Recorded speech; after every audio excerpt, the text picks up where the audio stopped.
Bonjour les amis. Alors, Louise va nous expliquer ce qui est arrivé à sa sœur. Et Louise, c'est bien ça, j'ai bien compris. Ta sœur t'a demandé de témoigner à sa place. Exactement. Parce que c'est nous qui a fait les soins, qui a fait les soins avec mon frère. C'est moi et mon frère qui on lui a donné les soins. Donc, elle m'a demandé de faire le témoignage pour elle. Eh bien, c'est parfait. Donc, si tu témoignes, c'est parce que ces cellules du cancer ont complètement disparu. Effectivement. Et avec grand bonheur. Et ça, c'est sûr. Alors, écoute, tu nous expliques un peu l'histoire, quel type de cancer elle avait et ce que vous avez fait pour faire disparaître ce cancer. Exactement. C'est quand ma sœur, elle l'a su, on voyait qu'elle allait pas vraiment bien. Son mari est inquiet. On lui a dit, va à l'hôpital et puis va voir qu'est-ce qui se passe. Et elle a fait un scan et le résultat indiquait qu'elle était en stade 4 de cancer très avancé. Il lui donnait 1 mois à vivre, Quel à peu type près de 1 mois ou cancer? 2. Et le cancer du cerveau, vraiment avec full métastase. Donc, il y en avait tellement qu'il ne pouvait pas voir comme il faut. En tout cas, il y en avait vraiment, vraiment beaucoup de métastases. Et ma sœur, dans son état, elle regardait au plafond. Elle était plus vraiment, elle était consciente, mais elle regardait au plafond beaucoup. Elle avait plus d'expression faciale, elle qui était extrêmement expressive. Elle avait plus d'expression, elle avait plus d'énergie. Elle était même plus capable de changer le câbleau sélecteur de la télévision. Donc, la télévision restait au poste qui était là et elle parlait un peu saccadée. Donc, on voyait qu'il y a quelque chose qui allait plus et ça allait vraiment pas bien. Elle avait de la misère à marcher, elle tombait tout le temps. Elle tombait, il fallait le retenir. On avait peur qu'elle se brise les hanches, fait qu'il fallait qu'on soit à côté d'elle pour l'aider à marcher. Elle avait de la misère à marcher. Donc, voilà, même pour se lever, pour se laver, elle avait besoin d'aide aussi. Donc, on voit à quel point le stade était très avancé. Et puis, on lui a demandé qu'est-ce qu'elle voulait faire. Donc, ce qu'on lui avait proposé, c'était 5 traitements de radiothérapie et elle a décidé de refuser. Elle a dit non, je ne veux pas, je veux pas le faire. C'est elle qui a choisi dans le fond parce que c'est elle qui vivait cette information-là. Donc, moi et mon frère, on a décidé de l'aider. Donc, avec son accord, on a décidé, moi, je crois qu'une alimentation saine, c'est la base. On est ce que l'on n'élimine pas. Je me suis toujours dit ça. Donc, on a décidé avec elle. C'est une amie qui lui avait parlé du régime du docteur Gundry. Donc, on le fait. On est allé chercher les ingrédients la journée même. On est allé chercher le livre. Excuse-moi. Est-ce que vous avez vu le docteur Gandry ou vous avez simplement pris les informations sur YouTube dans les vidéos qu'il fait? C'est l'amie de ma sœur qui nous a parlé du régime du docteur Gundry qu'elle avait fait pour son mari qui avait le cancer aussi. Donc, ma sœur a décidé de faire, elle nous a demandé de l'aider à faire ce régime-là parce qu'on n'avait pas le choix de l'aider. Elle n'avait pas la capacité de le faire elle-même. Donc, pour être sûre, moi, j'allais lui faire à manger. Donc, je lui faisais à manger. Mon frère qui habite à Montréal, malheureusement, ne pouvait pas, mais il est quand même descendu m'aider pendant la première semaine et on a fait tous les repas à base de ce régime-là. Donc, c'est vraiment un régime alcalin. Et on faisait des smoothies le matin qui est dans le régime. Pour que nos amis suivent bien, alors tu lui faisais ses repas. Oui, Là, c'était le régime du docteur Gundry que vous n'avez jamais vu, si j'ai bien compris. exactement. Je ne l'ai jamais vu. Alors, première question, où tu as trouvé ce régime? Je suis allée dans une librairie et c'est facilement disponible. Par toutes les bonnes librairies en ont. Acheter un livre. Oui, j'ai acheté le livre et dans le livre, il y avait les recettes. D'accord. Mais Alors quelqu'un maintenant, qui a le livre peut aller sur Internet pour trouver des recettes. Il y a des recettes sur Internet aussi. d'accord. Alors, combien de fois par jour est-ce que tu faisais manger ta sœur? 3 fois. 3 fois. Oui, Donc, elle a mangé le matin, le midi et le soir, je suppose, oui. et elle n'a pas jeûné. Non, elle n'a pas jeûné. J'aurais voulu qu'elle jeûne, mais bon, c'est un choix qu'elle a fait. Ce qu'on faisait le matin dans ces journées, ça ressemblait à ceci. Le matin, elle se levait. On a des amis très gentils aussi qui nous ont donné de la compagnie ACA du Redox. Du Redox, c'est un liquide qui fait la signalisation cellulaire. Donc, on partait le matin avec ça. Et ensuite, on attendait un petit 15 minutes le temps que le corps l'absorbe. Et on enchaînait avec un smoothie du Dr. Gundry. Donc, ça pouvait ressembler à ceci, le smoothie. C'est moi qui l'ai préparé, donc je m'en souviens encore. C'était un avocat au complet, biologique naturellement. Donc, tous les fruits et légumes que je vais vous parler, c'est toujours biologique. Donc, un avocat, de la salade romaine, des pousses de chou kale ou des pousses ça peut être de brocoli ou des pousses qu'on peut trouver là, naturellement biologiques dans des bonnes épiceries naturelles. Et après, on mettait un jus de citron frais. On mettait aussi de la menthe fraîche, de l'eau. Et voilà. Fait que c'est ce qu'on mettait. On partait le mixeur et on le faisait mixer quand même assez longtemps pour que ça devienne vraiment crémeux. Donc, puis là, elle prenait ça tranquillement. Donc, elle avait vraiment une bonne partance le matin avec ça parce que c'était vraiment complet.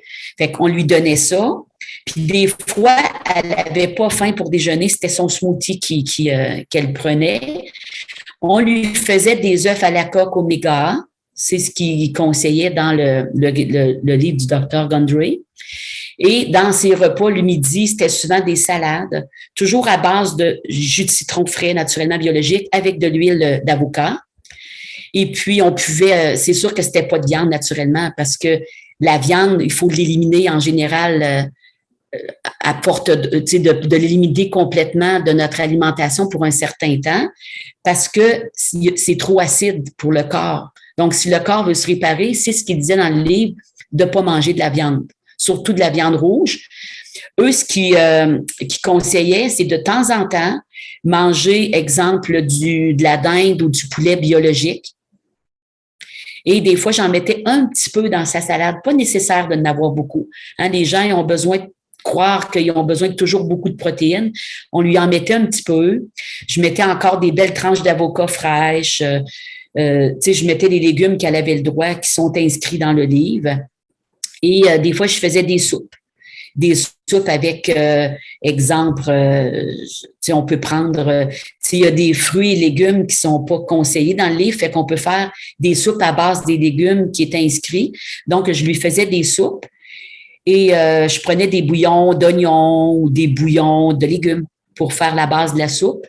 Et puis, c'est ça. Fait qu'on prenait une petite soupe, puis on faisait de la salade. Je lui faisais des repas avec la liste de choix.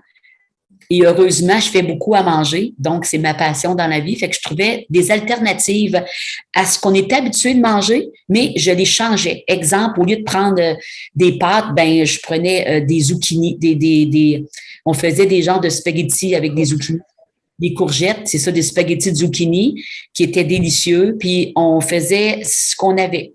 Je faisais de la guacamole parfois comme récompense. Elle aimait ça avec des petits légumes qu'elle avait le droit. Ça lui faisait comme une petite trempette. Beaucoup aussi c'est à base beaucoup de salade dans le fond parce que je trouvais que c'était plus facile à digérer. Quand le corps est malade, il a besoin d'un espace pour digérer. Il a besoin d'avoir un certain vide pour laisser digérer ce qu'on a déjà mangé. Donc, c'est pour ça qu'on lui faisait plus. Là, puis de temps en temps, comme je dis, on faisait un petit peu de poulet biologique qu'on avait fait cuire dans un bouillon là, pour être plus facile. Donc, voilà, c'était à peu près ça. Puis, on a vu un grand changement du moment où mon frère a trouvé quelqu'un pour lui faire des suppositoires de cannabis. Et à partir du moment où on lui a donné des suppositoires de cannabis, ça a été fulgurant. La vitesse qu'elle s'est améliorée, c'était incroyable. À chaque jour, je voyais ses yeux changer. Alors, au bout de combien de temps vous avez fait ce régime et au bout de combien de temps elle a eu le redox et au bout de combien de temps elle a eu les suppositoires? Bon, les deux, elle a su à peu près au mois de septembre, le 1er septembre environ. Le 1er septembre, on a commencé le régime du docteur Gondry. Elle a pris le redox à peu près 2 semaines après, donc à partir du 15 de septembre. Puis le redox, en passant, on lui en a donné tout le long, à chaque jour. Puis des fois, il en donnait 3 fois par jour, à raison d'à peu près 1 tasse de la fois. Fait qu'elle prenait 3 tasses par jour. Donc, en se levant le matin à jeun, avant le dîner, puis avant le souper. Ça, on lui donnait tout le temps. Puis, on a vu une grande signification aussi avec le redox. Mais par la suite, à peu près au mois de novembre, le 1er novembre, on a commencé les suppositoires de cannabis. Et c'était 250 mg le matin, à jeun aussi, 250 mg le midi et 500 mg avant de se coucher. Puis, elle n'avait pas vraiment, c'est comme on dit en anglais, un petit peu dans la brume de little fog. Si elle se levait la nuit, vu qu'il y avait 500 mg, c'était un petit peu plus fort, mais c'est pour ça qu'on le gardait avant le dodo. C'était pour que pendant son sommeil, que le corps se répare. Et on a vu une signification incroyable. Après 3 jours, j'appelais mon frère qui était à Montréal et je lui montrais des zooms de ma sœur, ses yeux. Et elle commençait à regarder en bas au lieu de regarder dans les airs. Le corps commençait à s'animer. Elle commençait à avoir plus d'émotions qu'elle avait pu. C'est comme si les cellules, ils travaillaient à l'intérieur d'elle et la vie se ramenait à l'intérieur d'elle. C'était vraiment magnifique à voir. Et je me dis, Dieu a mis sur terre des plantes, alors soignons-nous. Et puis, de façon, pourquoi les suppositoires? Parce que le suppositoire, premièrement, il est gelé. Il est gelé parce que sinon, ça fondrait dans nos mains.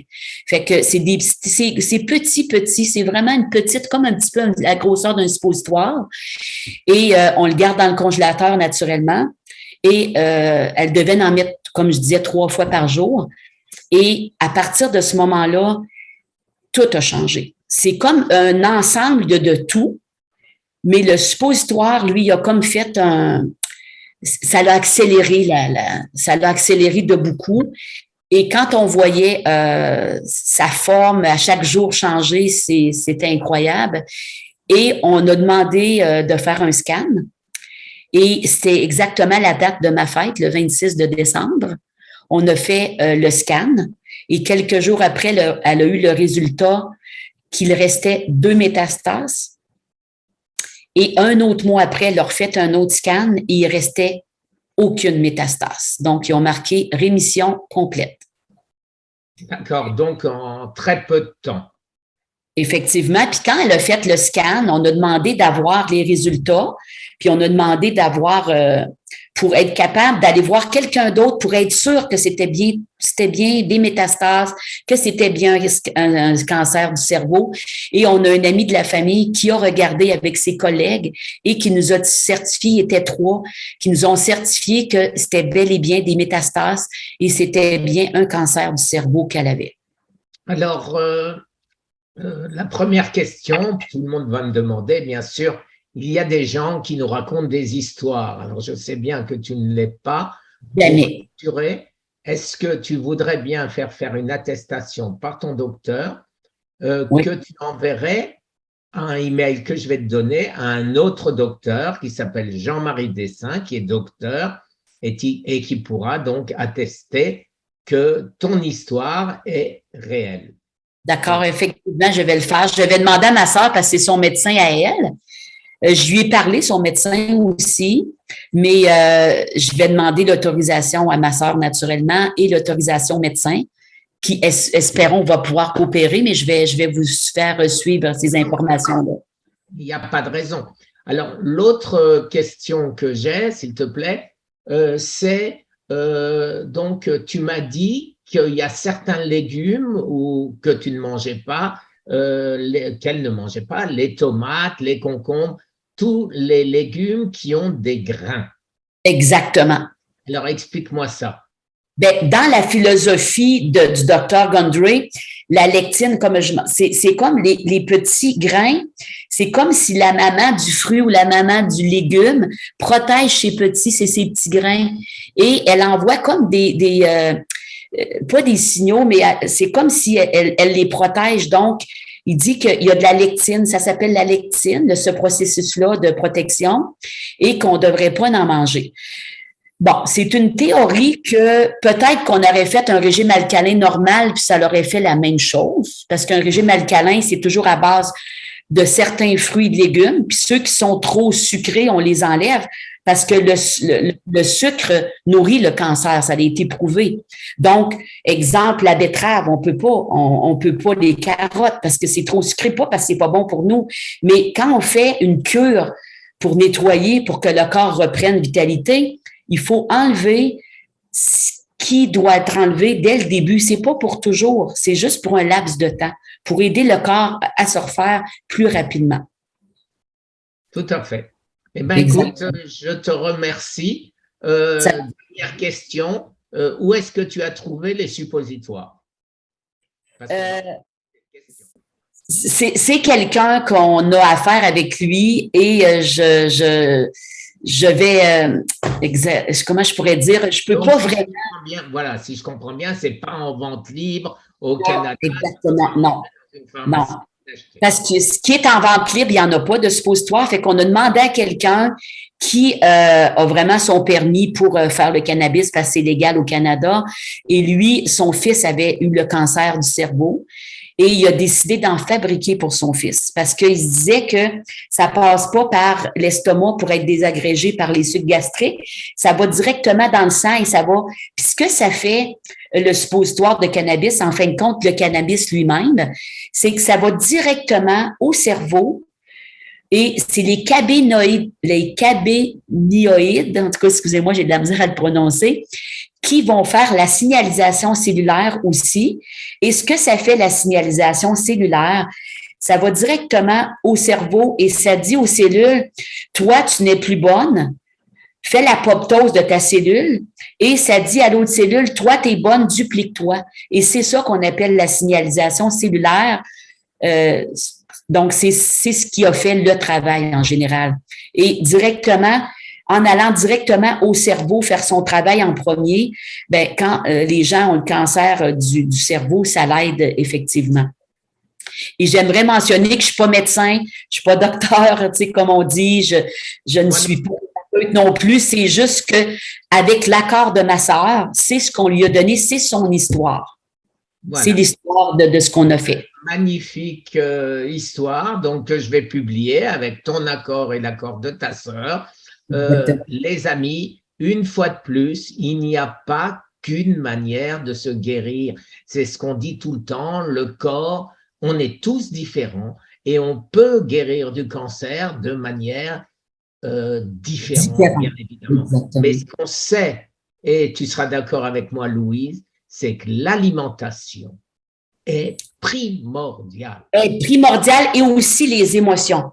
Parce que les émotions qu'on vit, c'est sûr que ma sœur, ce que je lui aurais conseillé, mais elle était moins en forme, elle était en dernier stade, donc tu as moins les énergies. Mais moi, ce que je conseillerais fortement, les gens qui sont même en stade 4 puis qui ont plus de force, de faire beaucoup de méditation, de faire une rétroactive de soi. Qu'est-ce qu'on doit changer dans notre vie? Ce qu'on faisait, ça veut dire que c'était pas OK. Donc, si la vie nous dit c'est pas OK, qu'est-ce que je dois changer? Les émotions sont aussi importantes que la nourriture qu'on met dans notre bouche aussi.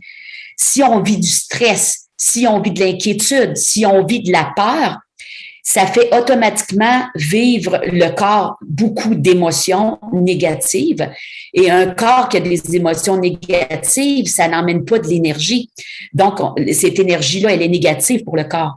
Donc, il faut vraiment faire de la méditation, retrouver notre lumière intérieure, retrouver le sens de notre vie et faire des changements.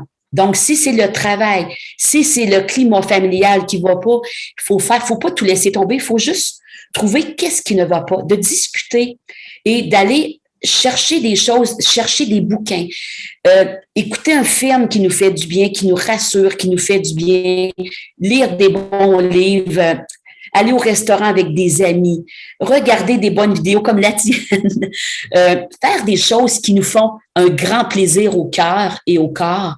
Et moi, je pense que c'est l'ensemble de tout ça qui fait une grande différence. Très belle conclusion. Très belle conclusion. C'est ce que nous disons tous les jours. Merci beaucoup, Louise. Ça m'a fait grandement plaisir. Et j'attends avec impatience ton attestation. D'accord, je vous envoie ça sous peu. Merci. Merci. Bonjour tout le monde. Merci. Bravo, Louise. Merci. Elle a sauvé sa sœur. Oui, je suis tellement fière, là. Je suis tellement fière.